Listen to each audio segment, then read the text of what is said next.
दोस्तों, एक अनुमान के मुताबिक केवल हमारे आकाशगंगा मिल्की वे में ही 300 अरब से ज़्यादा स्टार मौजूद हो सकते हैं, जिनमें से ज़्यादातर स्टार हमारे सूरज की तरह एक सोलर सिस्टम का हिस्सा हैं, जहां हमारे पृथ्वी जैसे कई ग्रह इनका चक्कर लगाते हैं। वहीं कुछ तारे बाइनरी स्टार सिस्टम होते हैं, जहां दो तारे एक कॉमन पॉइंट में एक दूसरे को ऑर्बिट करते हैं। पर वही वैज्ञानिकों ने कुछ ऐसे तारे की खोज की है जो कि किसी सोलर सिस्टम का हिस्सा नहीं होते हैं और इस विशाल ब्रह्मांड में ऐसे ही भटक रहे हैं। इस तरह के तारे को वांडरिंग स्टार यानी कि आवारा तारा भी कहा जाता है। यह तारे किसी विशाल ब्लैक होल के संपर्क में आने से अपने बाइनरी स्टार सिस्टम की शक्तिशाली ग्रेविटी की वजह से अपने सोलर सिस्टम से बाहर चले जाते हैं। ये स्टार बेहद ही खतरनाक होते हैं, जो कि किसी भी सोलर सिस्टम में प्रवेश कर वहां भारी तबाही मचा सकते हैं।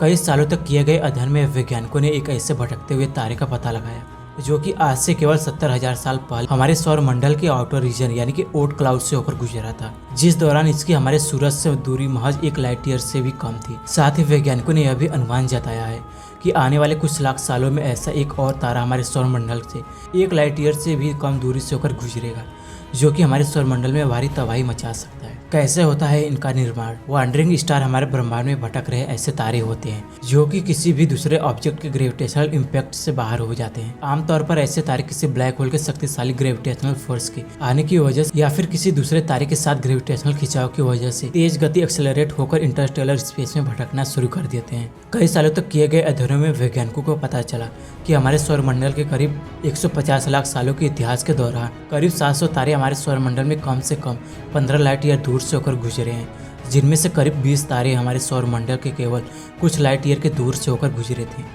जो कि हमारे सौर मंडल के आउटर रीजन यानी कि ओट क्लाउड में कोई हलचल पैदा करने में असमर्थ थे। साथ ही इनमें से कुछ भटकते तारे हमारे सौर मंडल के इतने पास आ जाते हैं कि इन्हें रात के आसमान में खुली आंखों से आसानी से देखा जा सकता था। सौर मंडल में दाखिल हुआ आवारा तारा। वैज्ञानिकों की एक टीम ने ऐसे ही भटकते हुए तारे का पता लगाया है, जिसे स्कॉच स्टार नाम दिया गया है। इस तारे की खोज 2013 में चिली के यूरोपियन साउदर्न ऑब्जर्वेटरी की मदद से की गई थी, जो कि कभी एक बाइनरी स्टार सिस्टम का हिस्सा हुआ करता था। यह एक डीम रेड ड्वार्फ स्टार है, जो कि वर्तमान समय में हमसे करीब 20 लाइट ईयर के दूर पर मोनोसियस कॉन्स्टेलेशन में मौजूद है।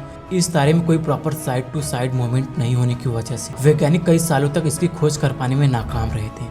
पर कुछ सालों तक किए गए एक अध्ययन के बाद वैज्ञानिकों ने आखिरकार इसकी खोज कर ली। जब वैज्ञानिकों ने इसकी मूवमेंट का अध्ययन किया तो उन्हें पता चला कि यह तारा काफ़ी तेज गति से हमसे दूर जा रहा है। ऐसे में वैज्ञानिकों ने जरूरी डेटा जुटाकर इस तारे के हजारों साल पहले स्थिति और इसके ट्रांजेक्टरी का पता लगाने की कोशिश की। वैज्ञानिकों ने इसके मौजूदा लोकेशन और स्पीड को देखते हुए अनुमान लगाया कि आज से करीब 70,000 साल पहले यह तारा हमारे सौर मंडल से केवल 52,000 AU यानी 1 लाइट ईयर दूर से होकर गुजरा था। ऐसे में आप अंदाजा लगा सकते हैं कि यह दूरी कितनी कम है। भटकते हुए तारे का अध्ययन। खोज के बाद इस टीम ने एक अन्य भटकते हुए तारे की खोज की और उनका अध्ययन करने का फैसला किया। इस खोज के लिए उन्होंने यूरोपियन स्पेस एजेंसी के गया सैटेलाइट की मदद ली, जो कि एक ऐसा सैटेलाइट है जिसका काम हमारे आसमान में मौजूद लाखों तारे के पोजीशन और कैरेक्टरिस्टिक का अध्ययन करना है। इस सैटेलाइट द्वारा जुटाए गए शुरुआती आंकड़ों से वैज्ञानिकों को पता चला कि भविष्य में ऐसे ही कई और तारे हमारे सौरमंडल में दाखिल हो सकते हैं। पर इनमें से एक तारा ग्लिच 710 नाम दिया गया। वह हमारे सौरमंडल के सबसे करीब से होकर गुजरा। ग्लिच 710 एक भटकता हुआ तारा है, जो कि हमारे सौरमंडल से करीब 63 लाइट ईयर दूर पर सर्पेंस कॉन्स्टेलेशन में मौजूद है। पर यह तारा बेहद ही तेज गति से हमारे सौरमंडल की ओर बढ़ रहा है।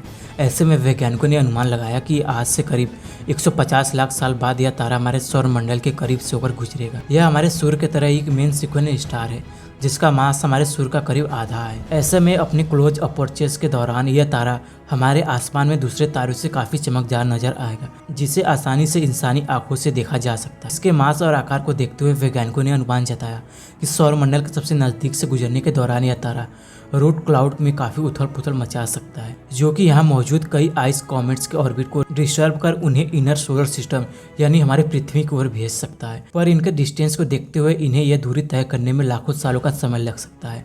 ऐसे में पृथ्वी पर मौजूद इंसानों के पास काफी समय होगा कि वो इस खतरे का सामना कर सकें। गाइस, आपको क्या लगता है कि वाकई में भविष्य में कोई तारा हमारे सौरमंडल में उथल पुथल करने वाला है या नहीं? हमें नीचे कमेंट कर अपना जवाब जरूर शेयर करें।